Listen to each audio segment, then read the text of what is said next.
Latinoamérica ha transcurrido ya un mes, es increíble, de este paro en Ecuador. Recuerde que hay puntos importantes que resaltar para este paro, con un conflicto liderado por el grupo indígena en contra del presidente Daniel Noboa y su medida firme, eso sí, abierto al diálogo, pero con firmeza sobre la eliminación del diésel. Y aunque el presidente ha dicho, por un lado, vamos a conversar, el diálogo está abierto, y por otro lado, hay compensaciones para quienes se han visto afectados por esta medida que el presidente Daniel Noboa sostiene como un gasto muy alto para el Estado, el de subsidiar el diésel, pues esto ha llevado a un conflicto que se mantiene vigente ante las posturas intransigentes de ambas partes y la cercanía de un referéndum donde el presidente Daniel Noboa pone en juego su capital político con su apuesta por una nueva constitución.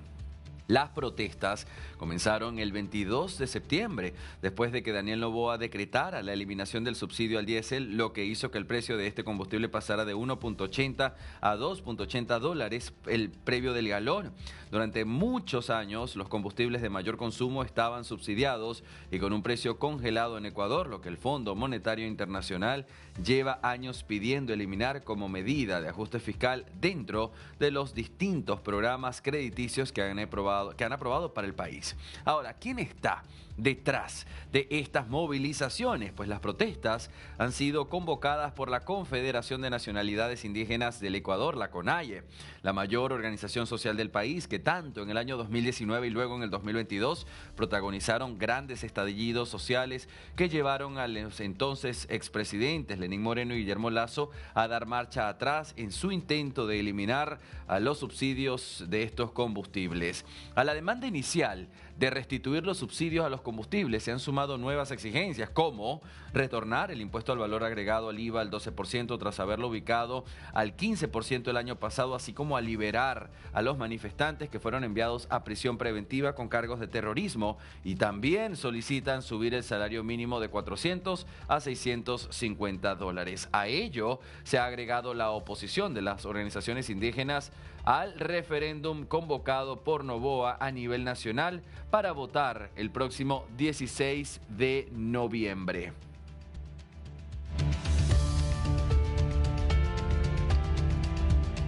No, César.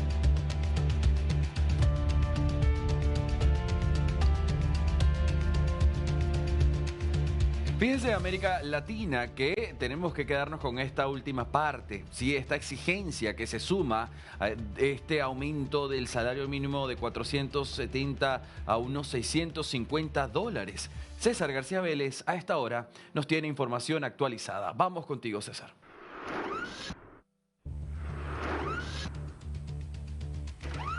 Sí, muchas gracias por el pase. En Ecuador, ya finalizando este 2025, se está trabajando para determinar cuál va a ser el incremento que por ley se dispone para el salario básico unificado, que en este momento se encuentra en 470 dólares. ¿Cuál es el inconveniente? Que también esto ha formado parte de las exigencias de la Confederación de Nacionalidades Indígenas del Ecuador, a través de su presidente Marlon Vargas, quien exige al gobierno, entre varios de los petitorios para levantar las paralizaciones, que se incremente ese salario en 650 dólares. Ya es alto el salario básico en el Ecuador, sin embargo, hacia allá apuntan algunas de las demandas de la CONAIE. Para dialogarlo me encuentro con el exministro de Trabajo, Patricio Donoso, quien conoce de primera mano cómo es el procedimiento para determinar aquello y también comentar a propósito del momento político que vive el país. Gracias, señor exministro. Bien, comencemos por esta parte coyuntural. ¿Cómo recibe usted y cómo cree que se proyecta internacionalmente el Ecuador ante estas exigencias de la CONAIE? Muchísimas gracias, César. Un saludo a los hermanos países de la región y, por supuesto, listo para decir la verdad en este momento tan complicado que tiene el Ecuador. Y digo que el momento es complicado porque hay unos cuantos manifestantes que están, en base a un terrorismo injustificado, paralizando a mi país, y eso es intolerable. La provincia de Imbabura está paralizada y, aparte de aquello, bien lo dice usted, César, tenemos la tarea como país de determinar el salario básico unificado que deberá regir a partir del 1 de enero del año próximo. Pero para ello, César y amigos, hay que cumplir ciertos requisitos, que son 4. No solamente leer el artículo 328 de la Constitución Política del Estado, no solamente leer el artículo 118 del Código del Trabajo y el acuerdo ministerial inherente al tema suscrito en el 2020, antes de que yo sea ministro de Estado. La primera parte ya se cumplió, la actual ministra llamó para conformar el Consejo de Trabajo y Salarios, que yo en su momento lo presidí, y que debe estar conformado por 3 miembros y un máximo de 4 por cada sector, empleadores y trabajadores. Tengo el enorme gusto que cuando yo presidí ese Consejo de Trabajo y Salarios, se logró el nombramiento de mujeres por primera vez en historia en ese Consejo Nacional de Trabajo y Salarios.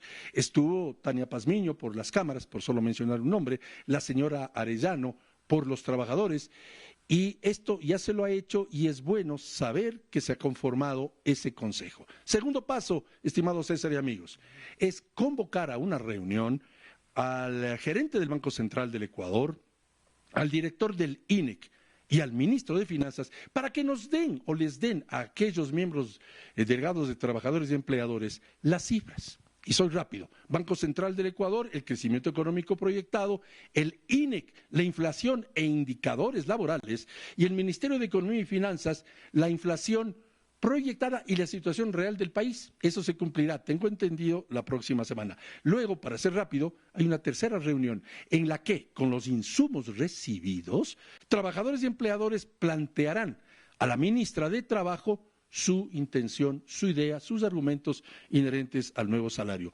Y de no ponerse de acuerdo en la siguiente sesión, deberá el ministro, en este caso la ministra, señalar el salario básico. Lo que no es aceptable es que exista un señor que francamente me molesta el hecho de que en medio de la paralización y el secuestro de la provincia de Imbabura pretenda que el salario básico suba a 650. Mire César, esa cifra no la tolera ni la economía suiza. Pero ¿sabe lo que más me molesta como ecuatoriano? Que el señor Vargas sabe que eso es imposible, sabe que no se puede quebrar a todas las MIPYMES o buena parte de las MIPYMES, medianas y pequeñas empresas, que al quebrar sus trabajadores, aquellos que el señor Vargas dice defender, perderán su empleo o perderían su empleo. Pero más grave que eso es la expectativa absurda, bárbara, que el señor Vargas ha implementado o trata de implementar en aquellas personas que tienen un salario básico unificado. Expectativa que lo que busca es que ellos sigan protestando, si es que algunos todavía persisten en aquello, pero la irresponsabilidad de un líder indígena que dice defender a las comunidades indígenas y hace todo lo contrario, porque esas comunidades no han sido secularmente atendidas, cierto es por el Estado, pero peor todavía por los dirigentes que dicen representarlos.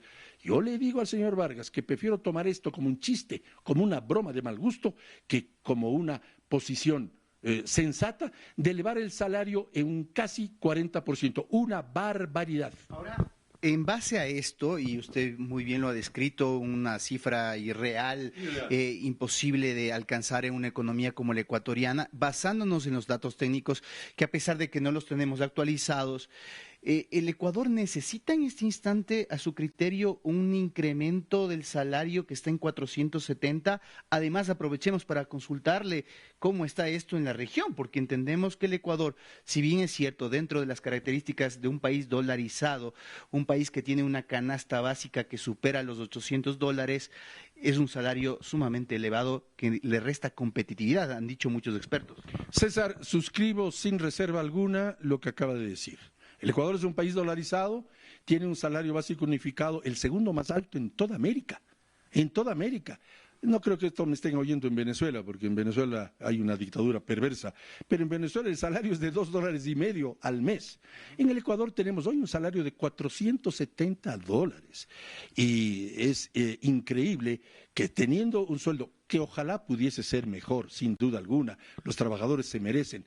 Y cuando digo los trabajadores se merecen, no es que estoy hablando de memoria, lo digo con conocimiento de causa. Cuando yo llegué a ser ministro de Trabajo, el año anterior a aquel, no se había subido el salario producto de la pandemia. Pues nosotros subimos de 400 a 425, que es más o menos del 6%. Y lo hicimos porque el año anterior, repito, no había habido un aumento salarial producto de la pandemia. Eso es pensar en los trabajadores y no proponer algo idílico para quien el señor Vargas pretende le sigan apoyando en esta toma y secuestra de Imbabura. Regresando a la pregunta, en efecto, aquí tengo los salarios básicos de Argentina, Bolivia, Chile, Colombia, Perú, Uruguay y Ecuador.